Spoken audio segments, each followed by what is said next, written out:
Hi, my name is Preeta. I welcome you to my channel. For those of you who are joining me for the very first time, a warm welcome to you.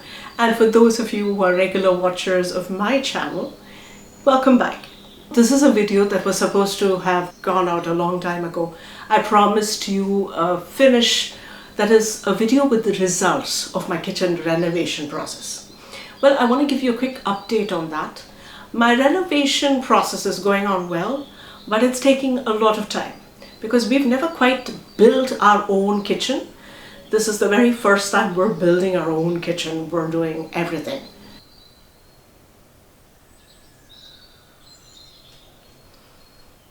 I took these shots quite a while ago, and this is to show you how this kitchen was before. So that's my east wall. Do you see what the kitchen planner came up with? I think it's pretty ugly.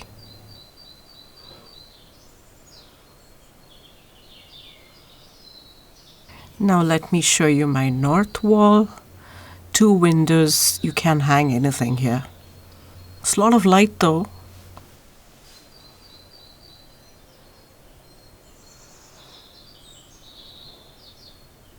As you can see, I have just 2 walls where I can hang something.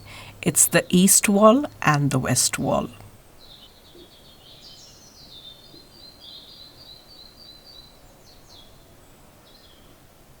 My side-by-side refrigerator occupies a lot of space. Now this is something you want to watch out when you have a small kitchen. So this is a clip of my entire kitchen to give you an idea of what it was.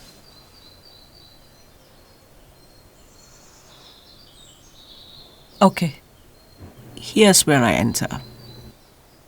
So do you want to know what this rubbish cost me? It's not the boxes that cost this much, but it's the style of the kitchen. The style I chose was traditional.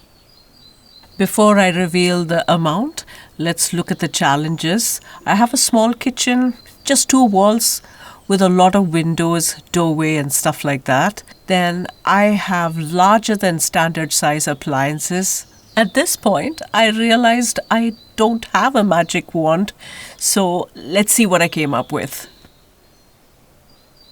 This is the very first time we're building our own kitchen. We're doing everything. But so far, what am I happy with? Well, I'm very happy with hard wood, like full massive wood, and not anything that is available commercially, like the pressed wood that they try to push on you, that I don't have. I said I will also talk to you about how much it took me when it comes to pricing. The kitchen planners, she quoted a value of 25,000 euros, and this is prior to taxation. I have spent up to 7,100. I see it going up to maybe 8,000, but if you kind of compare where is 25,000 prior to taxes and where is 8,000 with all of the materials bought, I will slowly show you what all I spent my money on. First up, wood. A lot of good quality wood, hard wood, massive wood, and this is oak. Next up, I have bought the machinery, all of the machines that you need to get this work done. I bought it. Even if it goes up to 10, I've still saved well over 15,000. So I'm quite happy about that. And with this kitchen, I'm getting something so custom made, so correct for my family, my needs. Now what I do have is a lot of wood left over to kind of continue doing. If I wanted a shelf, I can put a shelf or not. That's up to me. In spite of making some mistakes with some pieces, and I have extra wood that I wasted that way. This particular kitchen over here is not exactly a place where you just cook and go away. We do a lot of things over here. In addition to cooking, I have a laundry area as well. And I have an area where the children sit down and study. So there's an internet connection right behind. I'll show you later. I have one more thing, which is a functional area, like a storage come a place to keep my vessels as well. That is right behind me, and that is in 60 centimeter depth.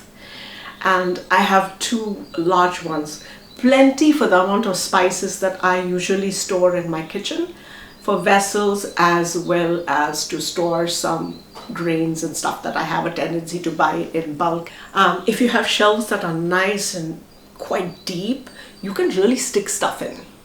But if it's narrow, you need at least 4 or 5 shelves to compensate for it, which I don't have. So this is something I'm very happy about. I'm not going back.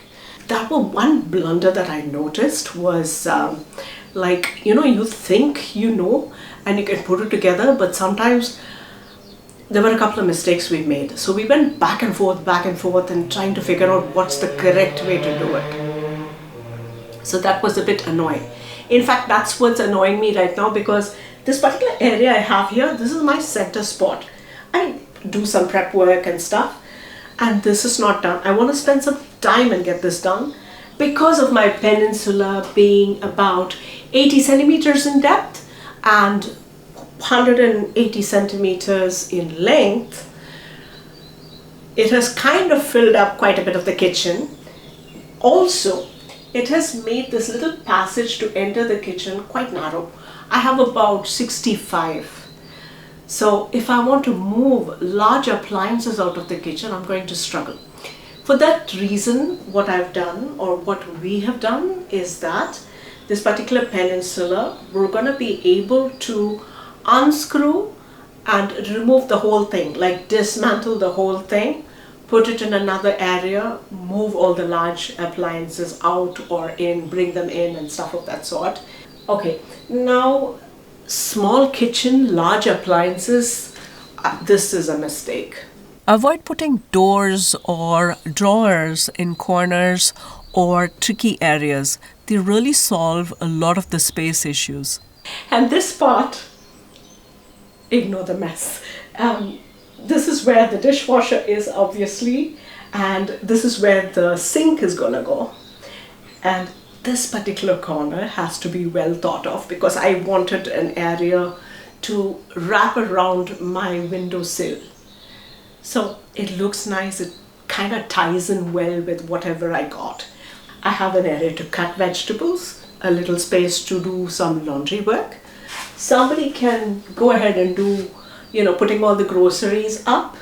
So there's that landing area there. So quite a bit of a landing area.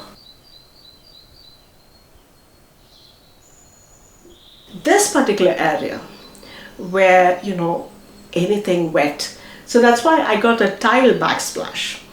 And you know what? With kitchen sink areas, there are many people who love to put small tiles. I chose to stay away from that, because with small tiles, you're sitting and cleaning grout like something else. That little space between the tiles, annoying as hell.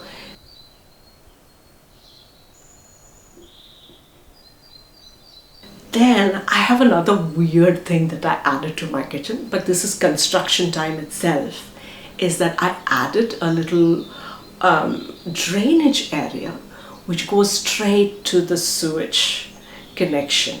Yeah. Why did I do this? Well, I'll tell you what. Because in the kitchen I have a habit of dropping a lot of things, spilling a lot of things, so my kitchen turns out to be quite messy. So to kind of keep my life a little bit easier, I thought I should be able to pour a lot of water and just push it somewhere. In the shower area, you have a drain, right? So it's the same principle. I decided to bring it here to the kitchen as well. I only have 2 walls in this kitchen where there too, because of a doorway, because of window, this, the swing space, there's not a lot I can hang anywhere. So with all of those challenges, I've gone ahead and put this as my designated storage area. So I don't have to worry about going and leaning over too much or struggling to get things out of the cabinet that's wall mounted. So this is my stove, 90 centimeters in breadth and 60 centimeters in depth, with its own little storage area towards the right of it.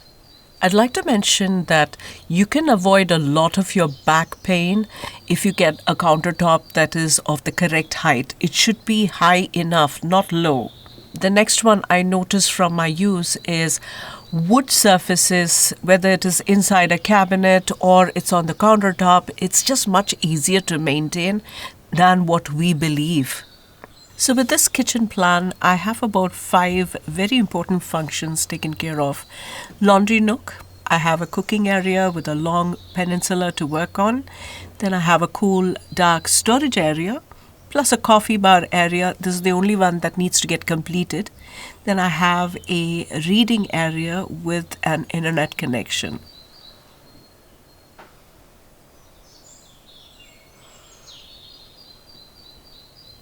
There she is. She's just sitting there relaxing. This is happening on a day when we're having a coffee, it's raining outside.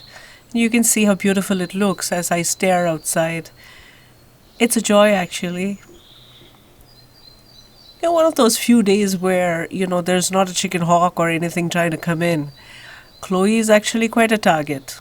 And look at that little bird there. 20 grams of bird, actually. I was hoping for a bigger one, but this is all I got. There she goes. And then, this is the part of the garden which I never show you guys. Well, there's not much of a garden. I've just left it as is, and, there's a lot of flowers that grow, but it's more of a wild thing. I do this to irritate my neighbors, actually. Hang on, while I rack focus. I'm very pleased with the way my kitchen's turning out. I started off with a lot of challenges, and I'm glad I took the time and solved them one by one. Today, it's turning out to be the very gathering place I'd always wanted for my family.